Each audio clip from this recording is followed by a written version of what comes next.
जय हिंद मेरे प्यारे बच्चों, स्वागत है आप सभी का एक नए सेशन में। और इस सेशन में हम बात करेंगे, अगर आप भी पॉलीटेक्निक फर्स्ट ईयर में इस बार एडमिशन लेने वाले हैं या फिर ले चुके हैं, तो आपको यूपी स्कॉलरशिप यानी कि उत्तर प्रदेश छात्रवृत्ति 2023-24 का फॉर्म कैसे ऑनलाइन करना है।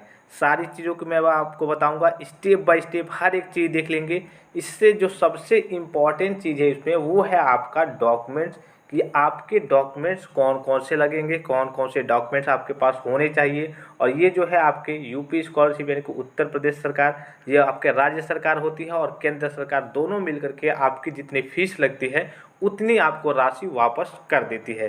तो इसके लिए आपके डॉक्यूमेंट्स क्या रहने वाले हैं और डेट क्या रहने वाली है, कब से आप सभी बच्चों का फॉर्म ऑनलाइन स्टार्ट होगा। इससे पहले मैं आप सभी बच्चों से रिक्वेस्ट करूंगा कि जो बच्चे अभी तक टेलीग्राम चैनल को नहीं ज्वाइन किए हैं जाकर के ज्वाइन कर ले। वहाँ से आपको लेटेस्ट अपडेट सबसे पहले मिलती है, वहाँ पे सबसे पहले आपको मैसेज कर दिया जाता है।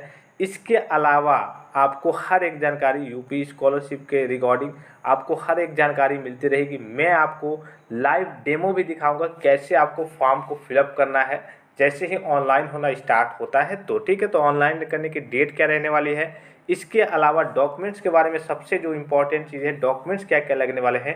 तो सबसे पहले हम डॉक्यूमेंट्स के बारे में ही बात करेंगे कि आपके कौन कौन से डॉक्यूमेंट्स लगने वाले हैं। तो सबसे पहले है आपके क्वालिफिकेशन यानी कि आपकी मार्कशीट। बहुत सारे बच्चे 10th करके आए होंगे और बहुत सारे बच्चे 12th करके पॉलिटेक्निक करने आए होंगे, या फिर हो सकता है कुछ बच्चे ITI किए हों और फिर पॉलिटेक्निक करने आए हों।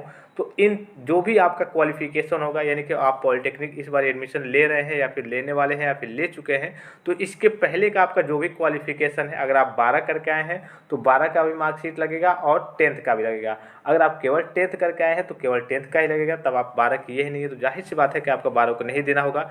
या फिर अगर आप ITI करके आए हैं तो 12 का, 10 का और ITI का भी आपका लगेगा, मार्कशीट लगता है। ठीक है, और उसका जो डाटा होता है यानी कि आपने कितने में कितना पाया है वो आपको फॉर्म में भरना होता है। तो फॉर्म जैसे ही ऑनलाइन होना शुरू होता है मैं आपको लाइव डेमो दिखा दूंगा कैसे भरना है फॉर्म को। मोबाइल फ़ोन से भी आप फॉर्म को भर सकते हैं, कोई दिक्कत नहीं है। ठीक है, इसके बावजूद जो एक और चीज़ है, आपका आधार कार्ड है और जो आपकी हाई स्कूल की मार्कशीट रहेगी उसमें आपकी दोनों चीज़ें मैच होनी चाहिए।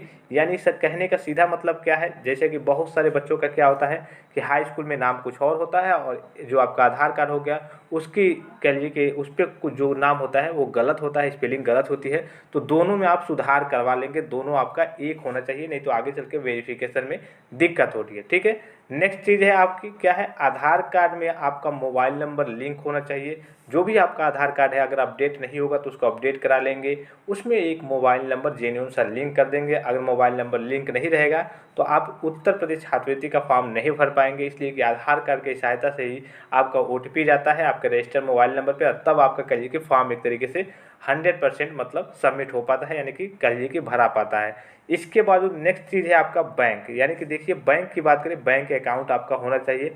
और बैंक अकाउंट आपका कहाँ का होना चाहिए, जिस ज़िले में आप पढ़ाई कर रहे हैं। जैसे कि मान लीजिए कि आप हैं गोरखपुर के स्टूडेंट या फिर कहीं और के स्टूडेंट्स हैं और आप जाके लखनऊ रह के पढ़ाई कर रहे हैं। ठीक है, तो लखनऊ रह के पढ़ाई कर रहे हैं तो लखनऊ ज़िले का कह लीजिए कि आपके पास बैंक अकाउंट होना चाहिए। कभी कभी होता है कि कॉलेज वाले बुला करके खुलवा देते हैं, अगर नहीं कॉलेज वाले खुलवाते हैं तो आपको खुलवाना होगा। और कुछ नियम वगैरह चेंज होते रहते हैं, जैसे कि अगर आप जो एक बैंक अकाउंट भरा है कभी कभी उसमें पैसा ना आकर के दूसरे बैंक अकाउंट में चला आता है। तो कुछ बच्चे इस चीज़ को सोच रहे होंगे कि ऐसा कैसे हो सकता है कि दूसरे बैंक में चला आएगा। चलिए इसके लिए हम एक अलग से सेशन रखेंगे, उसमें बैंक के बारे में ही, बैंक डिटेल्स के बारे में ही बात करेंगे। ठीक है, उसके बाद से है आपका जो सबसे इम्पॉर्टेंट है इनकम सर्टिफिकेट। कुछ बच्चे पूछने लगते हैं कि इनकम सर्टिफिकेट अपना बनेगा कि फादर के नाम पे मतलब बनेगा। तो उसमें आपका ही नाम रहता है और आपके बाद से आपके पिताजी का नाम मेंशन रहता है। जाहिर सी बात है कि आप तो कमाते नहीं हैं, तो आपकी वो आपकी पूरी फैमिली की इनकम देखी जाती है कि आपके माता पिता की इनकम और टोटल आपकी इनकम मिला करके, मतलब अगर आप भी काम करते हो कुछ भी करते हो तो टोटल इनकम आपकी 2 लाख से अधिक नहीं होनी चाहिए। ये आपका जनरल OBC के लिए हो गया। और अगर आप SC ST से बिलोंग करते हैं तो 2.5 लाख तक आपकी ईयरली इनकम होनी चाहिए, उससे ज़्यादा नहीं होनी चाहिए, तभी आप स्कॉलरशिप का फॉर्म भरेंगे। अगर उससे ज़्यादा रहेगा तब आप स्कॉलरशिप के लिए एलिजिबल नहीं है। ठीक है, उसके बाद से कास्ट सर्टिफिकेट आपके पास होना चाहिए, जाति प्रमाण पत्र। अगर आप जनरल कैटेगरी से हैं तो आपकी जाति प्रमाण पत्र नहीं लगने वाली है। अगर आपने EWS चूज किया है, EWS फॉर्म में भरा है, तो आपको EWS बनाना पड़ेगा, यानी कि एडमिशन में अगर आपका EWS लगा है तो आपको EWS का सर्टिफिकेट दिखाना पड़ेगा, ठीक है। उसके बाद से एडमिशन आपका, जैसे कि मान लीजिए कि आपका फर्स्ट ईयर में एडमिशन हुआ है अभी, तो फर्स्ट ईयर में एडमिशन किस डेट में हुआ है और इस डेट में जो हुआ है उसका रजिस्ट्रेशन नंबर, मतलब कि मान लीजिए कि आपका एडमिशन हो गया तो एक रजिस्ट्रेशन नंबर, आपका रजिस्ट्रेशन हो जाता है एक तरीके, हाँ आप पॉलिटेक्निक के स्टूडेंट्स हैं तो एक रजिस्ट्रेशन नंबर मिलता है। उसके बाद आपने फीस जमा होगी तो फीस की रसीद, ये तीनों चीज़ें आपकी लगती हैं, ठीक है। यानी कि आपका एडमिशन कब हुआ था, एडमिशन की फ़ीस की रसीद और आपका एडमिशन होता है वो रजिस्ट्रेशन नंबर आपका ये लगता है। उसके बाद से फ़ीस की रसीद मैंने बता ही दी। उसके बाद से कुछ और जो कुछ एक दो बेसिक सी चीज़ें हैं, जैसे कि मैंने आपको शुरू में ही बताया कि आधार कार्ड में आपका मोबाइल नंबर कहिए कि लिंक होना चाहिए, और आधार कार्ड में अब हाई स्कूल का जो मार्कशीट है उसमें नाम वगैरह मतलब करेक्ट होना चाहिए, सही होना चाहिए, तभी आपका स्कॉलरशिप का पैसा आता है, वरना दिक्कत हो जाती है। तो ये एक तरीके से कह सकते हैं आपके डॉक्यूमेंट्स वगैरह हैं, अलग से ज़्यादा कुछ चीज़ें नहीं लगती हैं। इसके अलावा फॉर्म को कैसे भरना है और कब से भरा जाएगा, तो मैं आपको डेट बता दूं। पॉलीटेक्निक फर्स्ट ईयर के बच्चों के लिए मैं आपको डेट बता दूं, तो सितंबर के लास्ट से आप सभी का फॉर्म भरना स्टार्ट हो जाएगा। इससे पहले हालांकि अभी आपका एडमिशन हुआ है तो लगभग सभी डॉक्यूमेंट्स आपके पास रेडी ही होंगे, कोई दिक्कत नहीं है।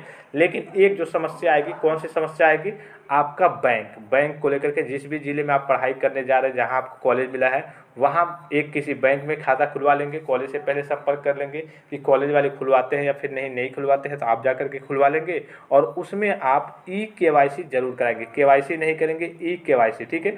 जाएंगे जब खुलवाएंगे कह देंगे कि हमका KYC मतलब मेरे खाते को आप KYC कर दीजिए, तभी आपका पैसा आपके बैंक अकाउंट में आएगा। तो बैंक को लेकर के मैं आपको एक नेक्स्ट सेशन प्रोवाइड करा दूंगा, यानी कि एक अलग से सेशन प्रोवाइड करा दूंगा कि हाँ बैंक में कौन सी चीज़ें कैसी होनी चाहिए, क्या नहीं होनी चाहिए, जिसकी वजह से आपका पैसा नहीं होता है, नहीं आता है, NPCI से मैप्ड क्या होता है, हर एक जानकारी आपको दे दूंगा। आई होप कि बच्चों सेशन आपको काफ़ी ज़्यादा यूजफुल और इन्फॉर्मेटिव लगा हुआ। फॉर्म भरने की बात करूँ तो देखिए यहाँ पे आता है आपका समाज कल्याण विभाग SC ST जनरल कैटेगरी के लिए, और यहाँ पे आपका आता है OBC के बच्चों के लिए, और यहाँ पे आता है जिसे जिनकी जनसंख्या भारत में कम है, जैसे कि हिंदू मुस्लिम, सिख, ईसाई, बौद्ध, जैन, पारसी, वो वाले बच्चे यहाँ से फिलअप करेंगे, यहाँ पे आकर के इस सेक्शन वाले में फिलअप करेंगे। और अगर आप मेजॉरिटी से हैं तो आपको यहाँ पे अगर OBC कैटेगरी से है तो यहाँ से, और SC ST है तो यहाँ से फॉर्म को भरना है। अगर अभी की बात करूँ तो देखिए मान लीजिए कि सपोज कीजिए कि ये आपका ऑफिशियल वेबसाइट है और मुझे किसी बच्चे का भरना है प्री मैट्रिक, ठीक है, तो इस पर आप क्लिक करेंगे तो अभी ये ओपन नहीं होगा, ठीक है। क्यों नहीं ओपन होगा, अभी आपका लिंक जनरेट हो गया है, जनरेट होने वाला है, और सितंबर के लास्ट में आप सभी बच्चों के लिए डेट आ जाएगी। तो मैं आपको वीडियो प्रोवाइड करा दूंगा कि इसी तरीके से आपको फॉर्म भरना है, कोई गलती, कोई मिस्टेक, कोई एरर नहीं करनी है, नहीं तो आपका पैसा फंस जाएगा, आपका फॉर्म रिजेक्ट हो जाएगा और आपका पैसा नहीं आएगा। तो बच्चों सेशन को यहीं पे समाप्त करना है। कोई भी कन्फ्यूजन हो, कोई भी क्वेरी हो तो आप कमेंट बॉक्स खुला हुआ है, जाकर के उसमें पूछ सकते हैं। सेशन को यहीं पे समाप्त करते हैं, तब तक के लिए आप अपना ख्याल रखिएगा। जय हिंद।